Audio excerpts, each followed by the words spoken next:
Thank you Mumbai Meat Company for sponsoring this video. Steak with mushroom sauce, a classic dish for all the meat lovers. Perfectly seared ribeye and tenderloin steaks cooked to perfection and then served with the most creamy mushroom sauce. This is a steak lover's dream and this is Steak 101.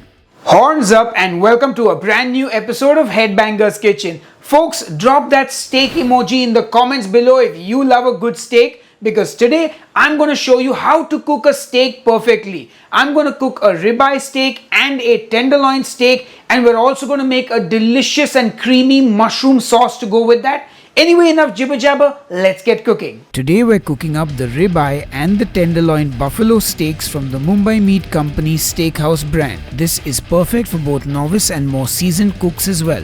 They have 5 different cuts available, including a tomahawk, strip loin and a rump steak. These are all cleaned, portioned and pretty much ready to go. The package also includes a starter kit which has salt, pepper and some cooking oil. It also comes with a cool recipe book which has many different dishes that you can make using these steaks. And while I always insist on using a thermometer when cooking meat, the package also has a cooking guide for those who don't own one. Links and details of where these steaks are available will be in the video description box. I like to start by patting the steaks dry with a paper towel and placing them on a wire rack. I do that first with the ribeye steaks and then the tenderloin. We want to remove as much moisture as possible so we can get a nice crust when searing the steaks. Once that is done, I season it with salt on both sides. Many people use pepper and garlic powder as well. I just like salt on mine so that I can get the beefy flavors. Now you can let these sit for 15 to 20 minutes before cooking or overnight in the fridge for better results. To cook your steaks, you can use a stainless steel pan, but for me I prefer my cast iron skillet because that always gives me the best crust. I get the pan on the stove and I heat up the oil that came with the starter kit. You can use any oil that has a high smoke point to cook your steaks. Normally I like to cook with avocado oil or beef tallow. Once that oil is smoking hot, in go my steaks. Now these steaks are not super thick, so they cook pretty quickly. So after a minute or so I give them a flip. And look at the crust on those steaks. I check the temperature with the thermometer, and once they are done to my liking, which is medium or even a bit medium rare is fine, I remove them from the pan. Now I had one steak left, so I cooked that up, and the reason I didn't put it in the first batch is because I didn't want to crowd the pan.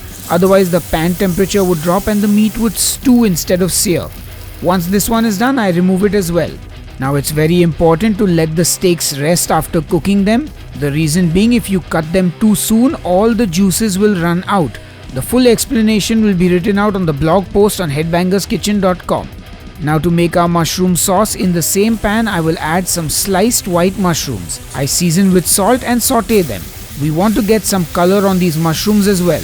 Next I add in some butter and keep sauteing. In goes some minced garlic because mushrooms, butter and garlic is a magical combination.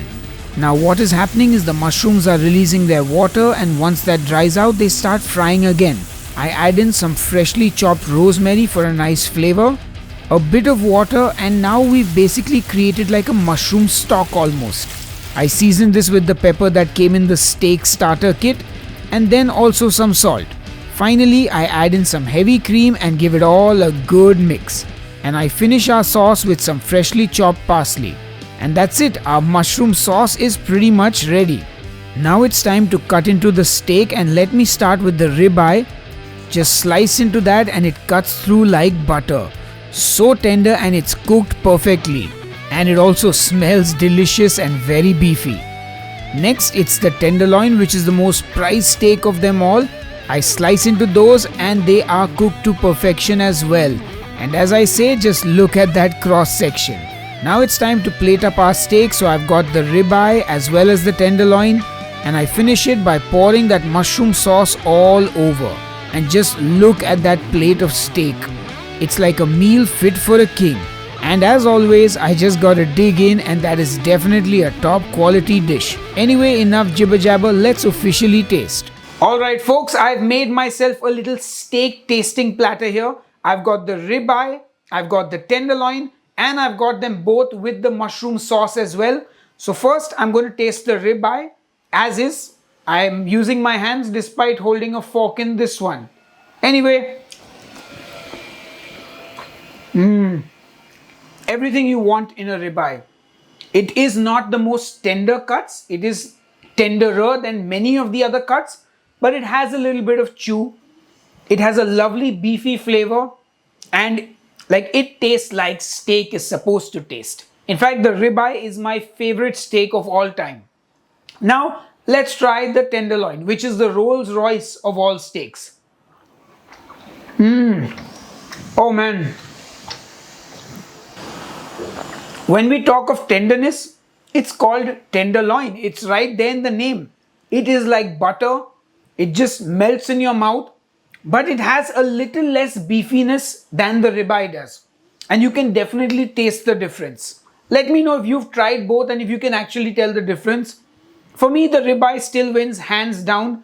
That little lack of tenderness as compared to the tenderloin is something I'm okay with. Makes you feel like you're eating meat, you know. Now let's try it with the sauce. Wow.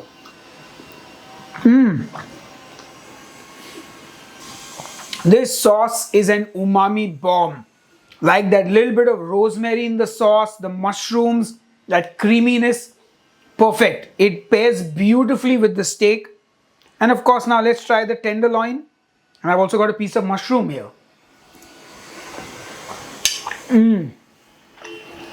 That is a match made in heaven. The tenderloin and the sauce are beautiful together. Honestly, the ribeye, I don't really need a sauce when I eat a ribeye. But yeah, I hope you guys are going to try and make this at home. Let me know which is your favorite steak in the comments below. And I'll see you on the next episode of Headbangers Kitchen. Until then, cheers and keep cooking.